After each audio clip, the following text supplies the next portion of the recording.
All take your seats, please. We will begin, as usual, trying to stay religiously on time so you have time to eat lunch. So please sit down, and Patrick, go ahead.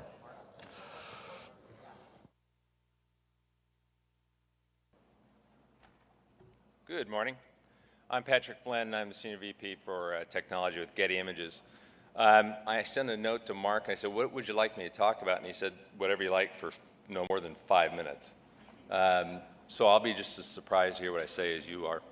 And thinking about what I would talk about from a future of technology, I thought both at a personal level and then a little bit on a professional level. Personally, I'm as much of a gadget freak as anybody. I, in fact, bought an airplane because it's what the FAA calls a technically advanced aircraft.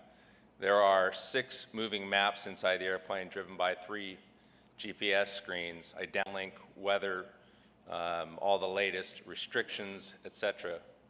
And it's fantastic because it works well. If I get lost in that airplane, I have no right being in the airplane driving. Same time this morning, I got up to do my run, and I attached my Timex body link system to me, so I had the heart rate monitor, my watch, I had my GPS unit on my arm. And it's great when it works. It tells me how fast I'm going, it tells me my elevation change. And then this morning it stopped after 6 minutes.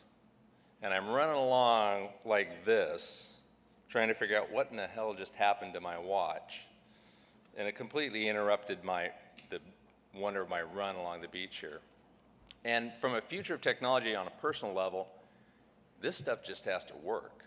Like I said, I spent a lot of money buying something that was technologically advanced, and yet the number of accidents that have occurred that have at least some link to somebody twiddling buttons while they're flying along is concerning. And the fact that I go for a run and I have to run heads down because my watch stopped working or went into some mode that I hadn't planned, that's a challenge. And so getting to a point where stuff just works, in the future, it's about software and the integration of that technology. We bought a house recently in Bend, Oregon. And the one thing that my wife and I split the duties on, and I got to pick all the audio-visual and that kind of technology stuff, the one thing she made me do was promise that I'd buy the exact same remote control that we have at the other house. And it's kind of the lord of the remotes. It's the one remote to rule them all. And yet, even then, if you don't hold it right, the right length of time, everything doesn't come on. So getting to a future state where all this technology just works is absolutely imperative. From a professional standpoint, I left manufacturing. I spent a long time working in manufacturing, building heavy iron. Worked for PACCAR for a long time. Worked at FedEx, so things with wheels. And getting to a point where imagery is now becoming absolutely part of everything we do. And so we sell commercial imagery. And watching that split between the low end of imagery, somebody's already posted a camera phone picture up on a blog. That stuff is fascinating. That's citizen journalism. And yet at the same time being able to sell intellectual property from the finest artists in the world, people embedded with Marines at Baghdad, Tom Stoddart's incredible work on AIDS in Africa. That imagery and how we sell that and how we move that around the world and how it speaks to audiences is a fascinating part of where technology goes from there. So that's my 5 minutes.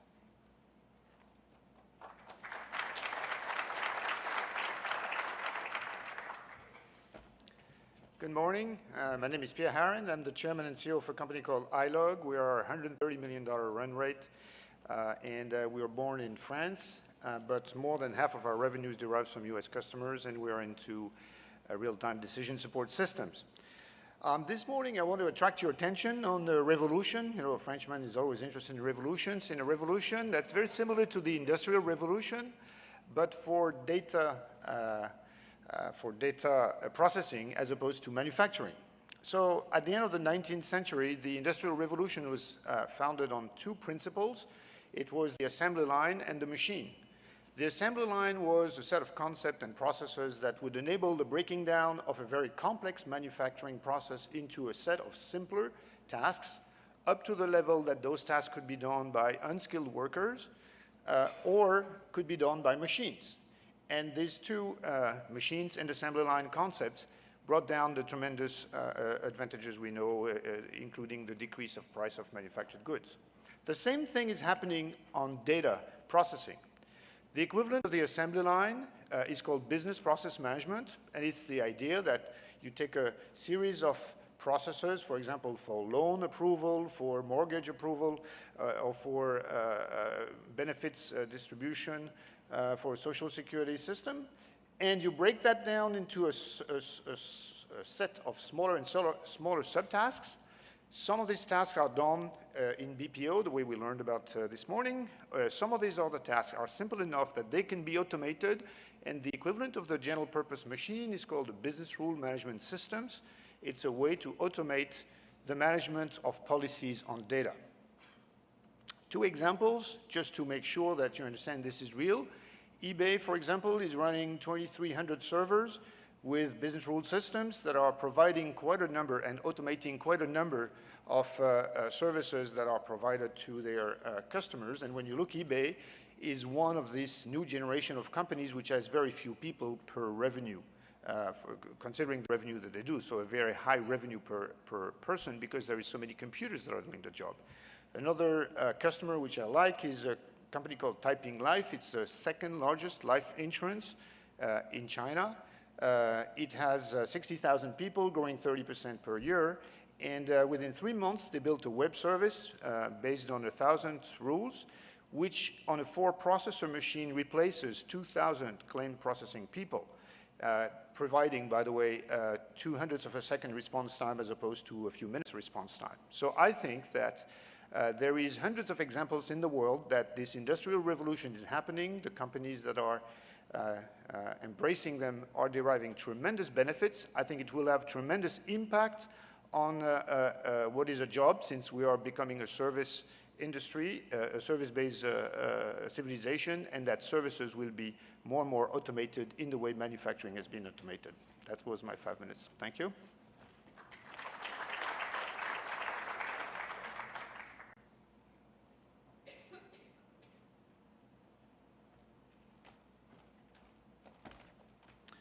I'm Tim DiScipio from ePALS Classroom Exchange. We're a company that connect classrooms in 191 countries worldwide for cross-cultural project sharing, pen pal communication, and e-learning.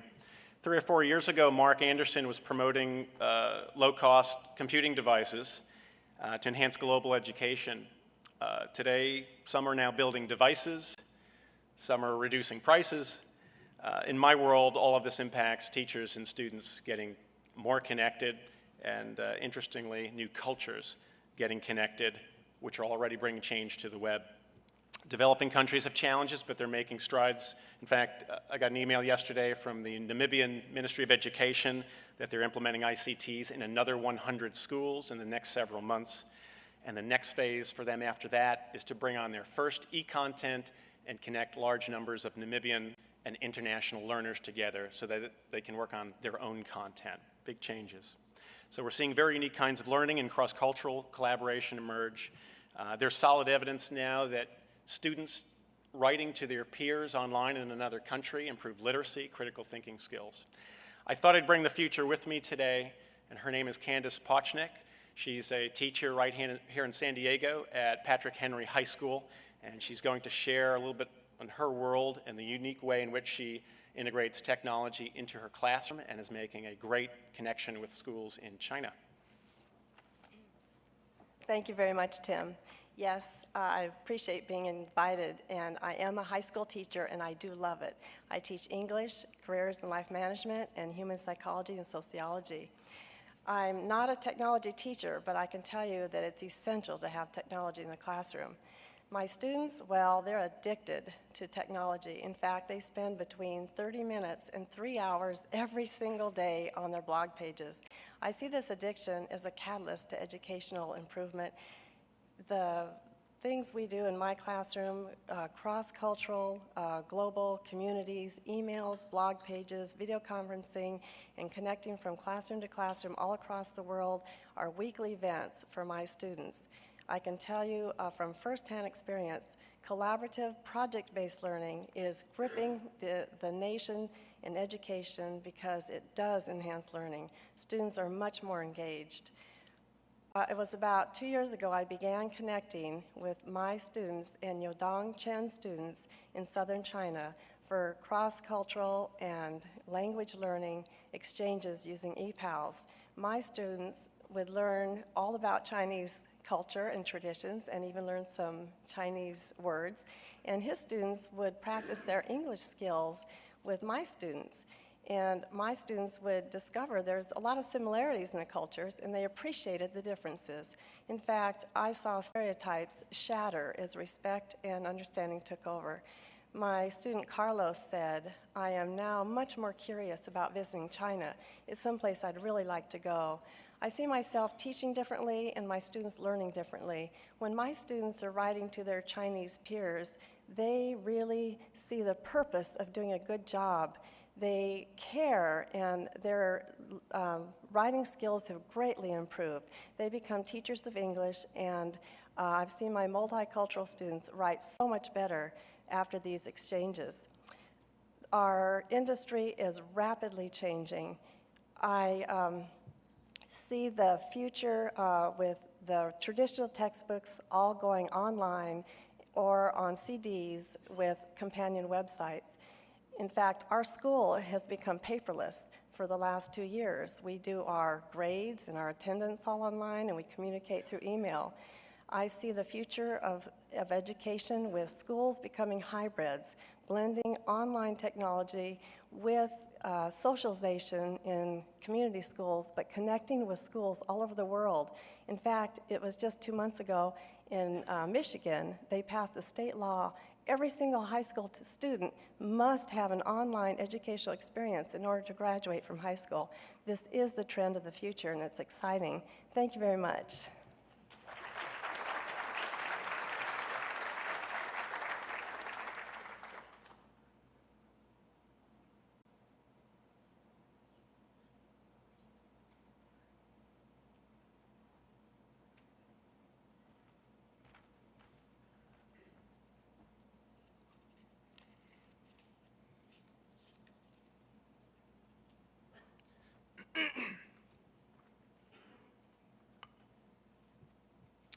Hi, everybody.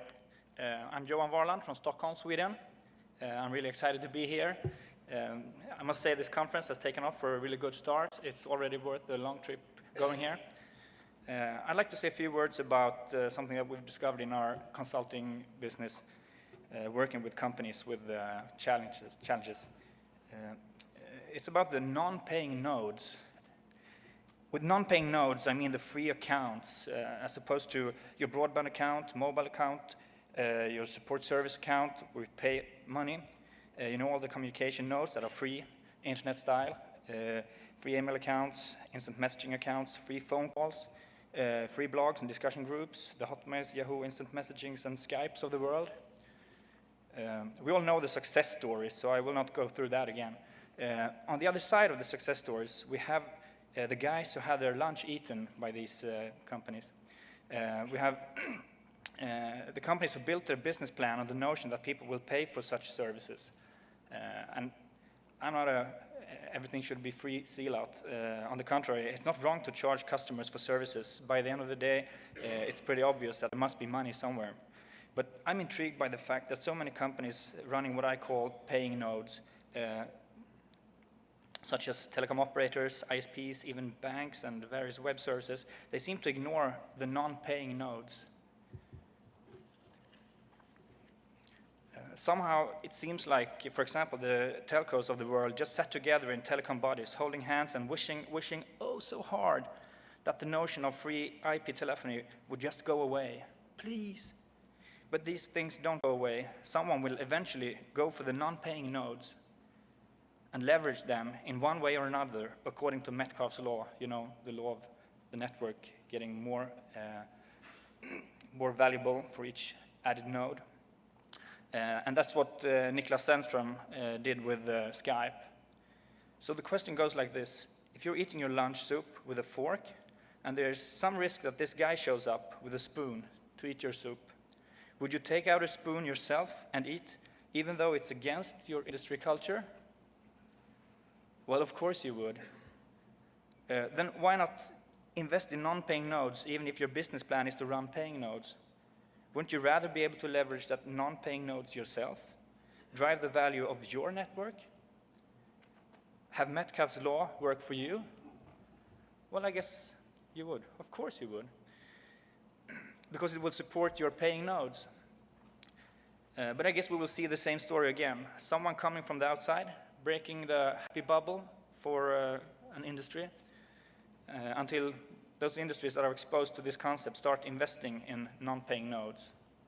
They are cheaper, but they require some sort of investment. I actually have quite an interesting example. I don't know the relevance of it yet. You never do beforehand. But I have a good friend in the financial community in Sweden. He's running a company. It's sort of like an E-Trade type of company. They have a wide range of investment funds, and he's now launching a zero-fee index fund. That's the free nodes he has, the non-paying nodes he's trying to grab. And the question I'd like to ask by the end here is, what non-paying nodes are up for grabs this season? I don't know, but there are some. So it's great being here. Thank you so much.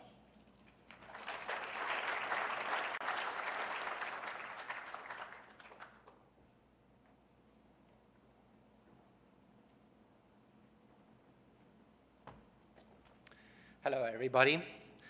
My name is Ragnar Kruse. I am the CEO of Smaato.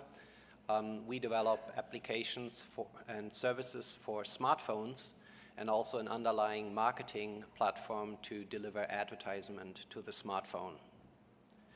So what I want to do is I want to bring your attention to those little devices. Most of you have something in your pocket, and normally it's a mobile phone, but more and more of those devices are smartphones. Yeah, so, and I talked to a couple participants the last hours, and I just want to give you some numbers so that you know what I'm talking about. And for me, all those numbers are very familiar. This year, probably about 850 to 900 million mobile phones are sold. Yeah? And out of this, there will be about 100 to 120 million smartphones sold. Yeah, those smartphones, they run on Palm OS, they run on Windows Mobile, they run on Symbian, those are Blackberries and some Linux phones. Yeah. The prediction is for the next couple of years that those numbers will even increase. So the percentage of smartphones delivered to the end user will really increase. So if in 4 or 5 years we have probably about 1 billion mobile phones sold in a single year, the number of smartphones will be something between 300 and 400 million. Yeah, so we will have more and more of those smartphones in the hands of the end user. Yeah. And those smartphones, they will be more and more those mobile, personal, social devices which do all kinds of things, and we probably will hear more in the next couple of days, but we already heard a couple of things. Yeah. So the challenge is here, how do we enable those devices to do the things we would like to do the things. Yeah, so first thing most of everyone wants to do with such a smartphone is making a phone call. Yeah. But there will be more and more other things, and the user will have in the future more and more choices. Today the status is that when it comes to phones, you need to talk to carriers, and carriers really dominate this market. But as those phones more and more become intelligent, and those are little computers, the end user will realize that he is buying a computer, and even if the carrier has subsidized it, at the end user has paid for the device. So the end user at some time want and will be in control of this device, and he wants to make choices. Yeah? And there's a debate going on among the carriers and in the industry about voice over IP. Yeah, so we just heard about that. And the user in the future will have more and more choices with his little smartphone, with his little computer, making phone calls, making data connection, getting services on his phone. And the way it will work is you will have some free services, might be voice over IP, and it might go through Wi-Fi, and you will have paid services, which might be the data services of the carrier, which are carrier grade, which have a higher quality, and so on. So what will happen is that in the future, you as a user of one of those devices will have the ability to make choices. If it's an important phone call to make, you probably will make sure here you have high quality, you pay for, and go with a cell phone call. But if you talk to some friends or need to make a cheap connection and it is not as important that the quality is as good, you might go through a Wi-Fi hotspot where quality of service is not guaranteed, and you might need to recall again. And this will happen more and more on those devices. The challenge is how do we can increase the speed to enable to enable this on those devices. And one thing for sure is we need to convince the carriers to actually open their walled gardens. So their argument always is we need to ensure the quality of the service, the quality of the voice and data. Because if something doesn't work on those devices, they get a call, so they have the cost. But on the other side, if they open, there are much more services you can bring onto those devices for the benefit of the end user. And we've seen examples in Japan and in Korea where actually carriers opened their networks and provided a platform for content providers with a revenue share to roll out services. So what happened is that more and more content providers and enablers came and worked with the carriers, and it dramatically increased the revenues on those devices. So we're working on this to also make this happen, and look forward in the future. Thank you very much.